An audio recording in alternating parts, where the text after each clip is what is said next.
નમસ્કાર, આપ જોઈ રહ્યા છો રાજકોટ ટાઈમ. રાજકોટ ટાઈમ ન્યૂઝમાં આપનું સ્વાગત છે. સૌપ્રથમ જોઈએ આજના મુખ્ય સમાચાર. દિલ્હીમાં કોંગ્રેસના નેતાઓ રાહુલ ગાંધી અને કોંગ્રેસ અધ્યક્ષ મલ્લિકાર્જુન ખડગેની ધરપકડના વિરોધમાં ગુજરાતના વિવિધ શહેરોમાં કોંગ્રેસ દ્વારા વિરોધ પ્રદર્શન કરવામાં આવ્યું.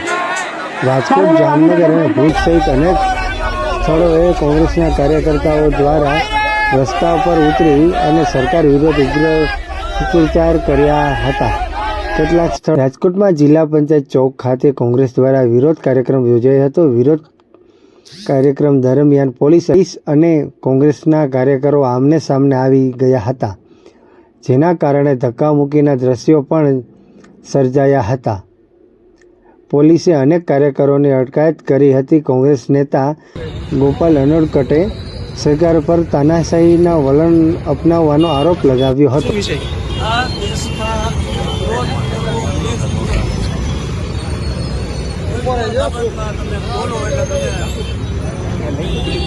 ભારતીય જનતા પાર્ટીની વિચારધારા મુજબ તમે દેશના દુશ્મન પેપર લીક થયા છે, છોકરાઓનું ભવિષ્ય જોખમમાં છે.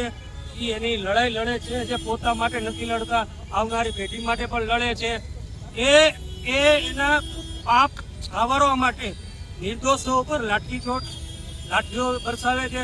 આજ અમારા વિરોધ પક્ષના નેતા માનીય શ્રી રાહુલ ગાંધી જે ગયા હતા એ ના પાડપે અત્યાચાર કર્યો છે. છેલ્લે વિડીયો આવ્યો, ફોટોગ્રાફીમાં નાકમાંથી લોહી પણ નીકળી ગયું છે. આ તાનાશાહ સરકાર છે. આ લોકોને એમ છે કે અમે બધી જગતમાં જીતી લેવાના છે. ભાઈ, કોઈ અમર પટ્ટો લઈને આવ્યું નથી ને કોઈ રહેવાના નથી.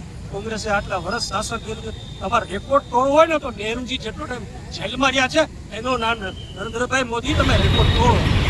જામનગરમાં કોંગ્રેસ સમિતિએ ટાઉન હોલ નજીક વિરોધ પ્રદર્શન યોજ્યું હતું. કાર્યકરોએ સરકાર વિરોધી સૂત્રોચ્ચાર કર્યા હતા અને રસ્તા રોકીને વિરોધ નોંધાવ્યો હતો. પોલીસે અંદાજે 20 જેટલા કોંગ્રેસ કાર્યકરોની અટકાયત કરી હતી. વિરોધ દરમિયાન ભારે હોબાળો અને સૂત્રોચ્ચારના દ્રશ્યો જોવા મળ્યા હતા. દેશમાં યુવાનોનો અવાજ દબાવવામાં આ ભારતીય જનતા પાર્ટીના મુખ્ય નરેન્દ્ર મોદી સાહેબ અને અમિત શાહ એ કઈ બાકી નથી રાખ્યું.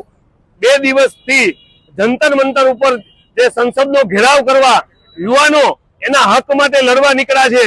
એ પેપર લીક હોય, નેટની પરીક્ષા વારંવાર રદ થતી હોય, બકાલાના ભાવે પેપર વેચાતા હોય, પડદા પાછળના ભારતીય જનતા પાર્ટીના ગુંડાઓ ક્યાંક પેપર લીકમાં છે.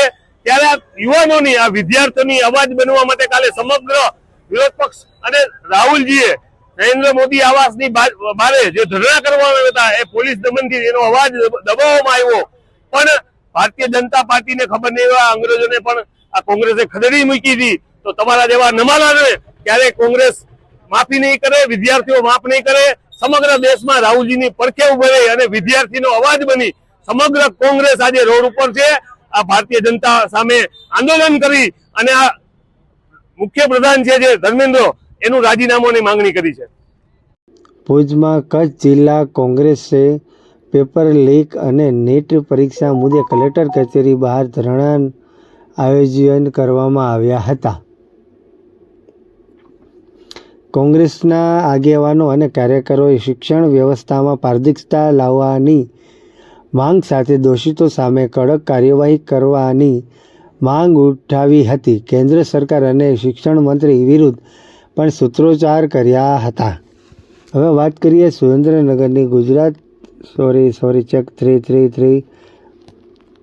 હવે વાત કરીએ સુરેન્દ્રનગરની ચુડા તાલુકાના ભાણેજડા ગામનો મનાતો એક વિડીયો. સોશિયલ મીડિયામાં એક શખ્સ જાહેરમાં કમરમાં રિવોલ્વર અથવા પિસ્તોલ ભરાવતો જોવા મળતો હોવાનો દાવો કરવામાં આવી રહ્યો છે. વિડીયોમાં અન્ય હથિયારો પણ દેખાતા હોવાના દાવાઓ સામે આવ્યા છે.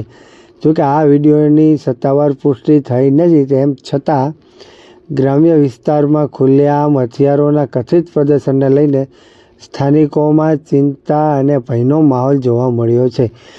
અવનવા વધુ સમાચાર જોવા માટે રાજકોટ ટાઈમ્સ પેજને સબસ્ક્રાઈબ કરો, ફોલો કરો,